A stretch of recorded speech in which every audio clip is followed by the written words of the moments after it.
नमस्कार. मी हरिभाऊ कोळेकर.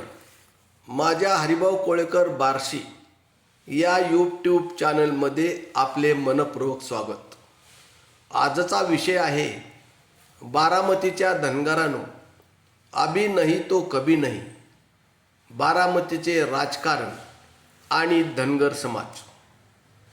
बारामती विधानसभा आणि लोकसभा मतदारसंघ हा धनगर समाजाचे प्राबल्य असलेला मतदारसंघ. येथे धनगरांची राजकीय ताकद निर्णायक. म्हणूनच मागे एकदा बारामती विधानसभा मतदारसंघात धनगर उमेदवार ॲडव्होकेट विजयराव मोरे आणि शरदराव पवार यांच्यात चुरशीची लढत झाली. त्यात ॲडव्होकेट विजयराव मोरे अगदी थोडक्या मताने, तेही बहुसंख्य धनगरांनी त्यांना मतदान केले नाही म्हणून पराभूत झाले. शरद पवार निवडून आले, विजयी झाले, तेही निसटत्या मताने. आता तर धनगर समाज जागा झाला आहे. त्याच्या राजकीय जाणीवा अपेक्षा वाढल्या आहेत. तो कधी नव्हे तो पेटून उठला आहे, हे शरद पवार साहेब चांगले जाणतात. यापूर्वीही जाणत होते. म्हणूनच हुशार, मुत्सद्दी, चाणाक्ष, पुरोगामी शरद पवार आतापर्यंत बारामतीच्या धनगर समाजाला सत्तेत मोठ्या प्रमाणात झुकते माप देत आले आहेत, देत आहेत. यापुढेही ते सर्वच क्षेत्रात धनगराला ताकद देत राहतील. यापूर्वीही त्यांनी ॲडव्होकेट विजयराव मोरे यांना विधान परिषद आमदार करण्यास महत्त्वाची भूमिका बजावली. त्यांनीच पुणे जिल्हा परिषदेचे अध्यक्षपद एकदा नव्हे दोनदा संपतराव देवकते आणि नानजी देवकते यांच्या रूपाने धनगरांना बहाल केले. कैलासवासी नारायण पाटील देवकते यांना सतत 11 वर्षे पंचायत समिती सभापती, मार्केट कमिटी चेअरमन पद दिले.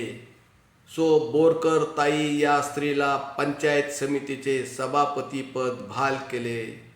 अशा रीतीने शरद पवार सर्वच क्षेत्रात जात पात न पाहता सगळ्यांना संधी देत आहेत. तरीही काही लोक शरद पवार जातीवादी आहेत, धनगर विरोधी आहेत असा खोटा प्रचार करतात, लबाडीचे राजकारण करतात. हे चुकीचे आहे. अशाही स्थितीत पवार कुटुंबीय खोट्या प्रचाराला न जुमानता हत्ती चलता है बाजार, कुत्ते भोगते है हजार या म्हणीप्रमाणे सर्व समाज घटकांना बरोबर घेऊन चालत आहेत.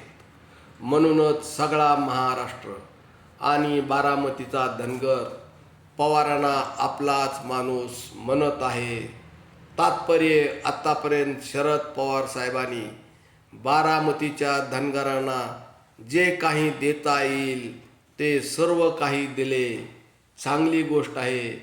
पण आता बारामतीच्या धनगरांची एकच रुखरुख राहिली आहे, ती म्हणजे बारामतीची आमदारकी. यातही आत्तापर्यंत शरद पवारांची एकच अडचण होती, ती म्हणजे त्यांच्या पुतण्याची. येथे त्यांचे पुतण्याप्रेम आत्तापर्यंत आडवे येत होते. पण आता त्याच पुतण्याने शरद पवारांना खरे पुतण्याप्रेम काय असते हे दाखवून दिले आहे. तेच पुतणे आता शरद पवारांचा नावलौकिक संपविण्याच्या कामाला लागले आहेत. यासाठीच ते सतत याला बघतो त्याला निवडणुकीत पाडतो म्हणून सर्वांना धमकावत आहेत, घाबरून सोडत आहेत, शरद पवारापासून बाजूला काढत आहेत, शरद पवारांना एकाकी पाडत आहेत. याउलट बारामतीचा धनगर जातीपेक्षा मातीला, मातीपेक्षा शरद पवारांना मानणारा आहे. बारामतीचा धनगर खरंच शरद पवारांना आपलं दैवत मानतो. म्हणूनच तो सदा सर्वदा शरद पवार जिंदाबाद म्हणतो आणि यापुढेही हेच म्हणणार आहे, तेच करणार आहे. हेच खरे, हेच मात्र खरे. पण भावकी आज या जगात आमची भावकी चांगली नाही असे म्हणणारे आणि या जगात आमच्या भावकीसारखी नालायक भावकी जगात दुसरी कोणती नाही असे सांगणारे पावलोपावली दिसतात. खरंच आपल्या रक्तामासाची माणसं एवढी विकृत का वागत असतील? हे कोणालाच न सुटलेले कोडे आहे. यात पेशव्यांनी तर कहरच केला. त्यांनी काका मला वाचवा म्हणणाऱ्या पुतण्याला धचा मा करून संपवले आणि भाऊबंदकीचा कडेलोट केला. आता 21व्या शतकात या उलट घडत आहे. आता काका मला वाचवा असे म्हणायच्या ऐवजी काका नाच, पुतणे दादा मला वाचवा असे म्हणायची पाळी आली आहे. हे अजितदादाकडे आणि धनुभाऊकडे पाहिले की सगळ्या महाराष्ट्राला वाटते. म्हणूनच माननीय शरद काका, देवाशपथ हा तुमचा पुतण्या आता तुमचा पुतण्या राहिला नाही. तो पंकजाताईसारखी स्त्री अस्मितेचा ललकार असणाऱ्या पुरोगामी सुप्रियाताईंची अवस्था करतो की काय अशी भीती सगळ्या महाराष्ट्राला वाटू लागली आहे.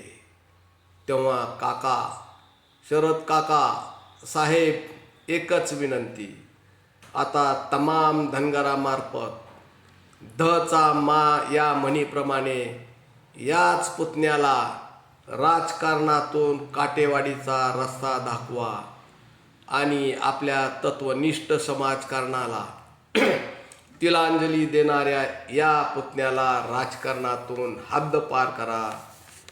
हे करणे आपल्या दृष्टीने चुकीचे नाही, कारण आपण नात्यापेक्षा जातीपेक्षा तत्वनिष्ठेला मानणारे वंदनीय नेते आहात.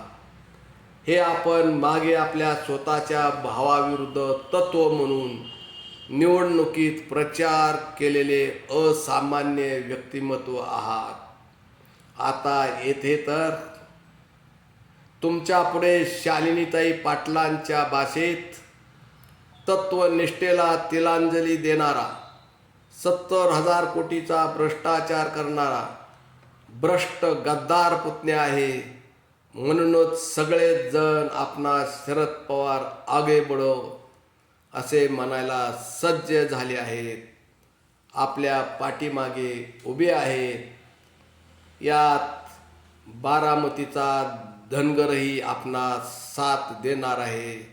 म्हणूनच आपण बारामती विधानसभेसाठी धनगर जिंदाबाद म्हणा. तसे पाहिले तर मराठा आणि धनगर यांच्यातील ऋणानुबंध फार जुने इतिहास प्रसिद्ध आहेत. त्यातल्या त्यात पवार आणि होळकरांचे ऋणानुबंध फारच इतिहास प्रसिद्ध आहे.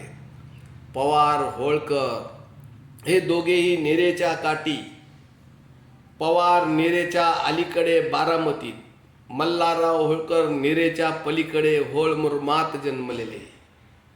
पवार घराणे तसे होळकराप्रमाणेच इतिहास प्रसिद्ध घराणे आहे होते.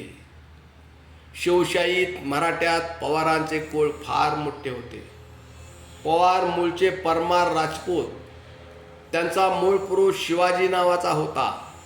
त्यांचे नाते संभाजी आणि काळूजी हे शिवछत्रपतींच्या पदरी प्रख्यात सरदार होते. यातील संभाजीला उदाजी, आनंदराव आणि जगदेव ही 3 मुले होती. ते सर्वजण छत्रपती शाहूंच्या पदरी होते. यातील उदाजीस त्या काळी फार मान होता. म्हणूनच छत्रपती आणि पेशवे त्यांना पत्रे लिहिताना सुरुवातीला अखंडित लक्ष्मी अलंकृत महाराजे श्री उदाजी पवार असा उल्लेख करीत, मायना लिहित, त्यांचा सन्मान करत या पवारांचे वंशज आजही सर्व देशभर विखुरलेले आहेत. पूर्वी त्यांच्याकडे धार आणि देवास ही 2 राज्ये होती, हे इतिहास सांगतो.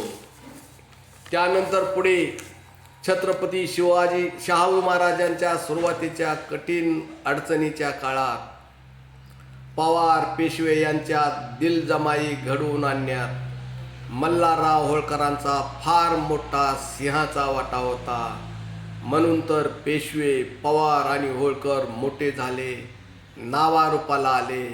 हे मी सांगत नाही, इतिहास सांगतो. पुण्याजवळच्या भांबुर्ड्याच्या मैदानात होळकरांच्या गोटावर अचानक मध्यरात्री हल्ला झाला. त्यात द्वितीय मल्हारला ठार मारले. होळकरांचा कुटुंब कबिला कैदखान्यात टाकला. यातून यशवंतराव होळकर जीव वाचवून जखमी अवस्थेत अंगच्या पांघरुणानिशी 2 सवंगड्यासह माळव्यात गेले. तेथे पहिल्यांदा यशवंतराव होळकरांना धारच्या आनंदराव पवारांनी मोठा भाऊ मानून मोठी मदत केली. दिमतीला सैन्य दिले.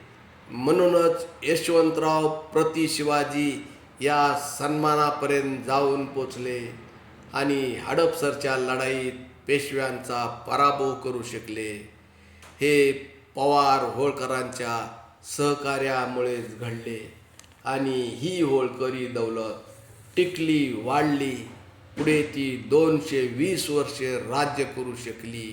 हे मराठा पवार आणि धनगर होळकर यांच्या उभयतातील सहकार्यामुळेच घडले. असे हे पवार मराठा आणि होळकर धनगर एकाच मुलकातील नीरेच्या काठावरील आज बारामतीचे धनगर आणि पवार एका विचाराने वागतात. एकमेका सहाय्य करू अवघे धरू सुपंत या विचाराने राहतात. ही फार चांगली गोष्ट आहे. हे सगळं खरं आहे. पण आता पुढचं सन 2024चं बारामती विधानसभेचे आपले उमेदवार कोण? मला तर वाटतं आता द्या बारामती धनगराला संधी, फार चांगले होईल. याचे कारण पवारसाहेब आत्तापर्यंत सगळा महाराष्ट्र, सगळे हौसे गौसे, संधी साधू, फसवणीस, फडणवीस, तुमचे स्वजातीय परजातीय तुमच्यापासून धनगरांना बाजूला करण्यास झटले, पळाले, तडफडले, दमले. पण बारामतीचा धनगर तुमच्यापासून तुसभरही पळाला नाही, हल्ला नाही, दूर गेला नाही. आता तुमचे अवघड ठिकाणचे जे दुखणे होते ते तुमचे पुतणे अजित दादा आता तुमचे राहिले नाहीत. आता सगळी वाट कशी मोकळी मोकळी झाली आहे. तेव्हा द्या धनगराला संधी. त्यातही तुम्हाला जो योग्य वाटेल त्याला तिकीट द्या. आमचं काही म्हणणं नाही. हे का? तर या मतदारसंघाचा थोडा पूर्व इतिहास पहा आणि वर्तमान काळ पाहून भविष्य काळ घडवा. पुढे काय घडेल हे सांगता येत नाही. यापूर्वी येथे लोकसभेला शंकरराव पाटील मराठा तर इंदापूर विधानसभेला गणपत पाटील धनगर उमेदवार असायचे. ते कायम निवडून यायचे. आता येत्या लोकसभेला हर्षवर्धन पाटील मराठा तर विधानसभेला भरणे मामा धनगर कशावरून उभे राहणार नाहीत. मग ते कशावरून निवडून येणार नाहीत? तात्पर्य यातून जातीय समीकरण जुळून सुप्रियाताईंना धोका पोचेल. त्यासाठी नरेंद्र, देवेंद्र आणि आपले पुतणे वाटेल ते करतील. यासाठी आपणही लोकसभेला सुप्रियाताई आणि बारामती विधानसभेला धनगर उमेदवार उभा करा. या उपर लोकसभा आणि विधानसभा एकत्र लागल्या नाही तरी याच लोकसभा निवडणुकीत बारामतीचे विधानसभेचे तिकीट धनगरांना जाहीर करा. हे सांगण्यामागे माझा कसलाही स्वार्थ नाही. पवार कुटुंबीय मला बिलकुल ओळखत नाही.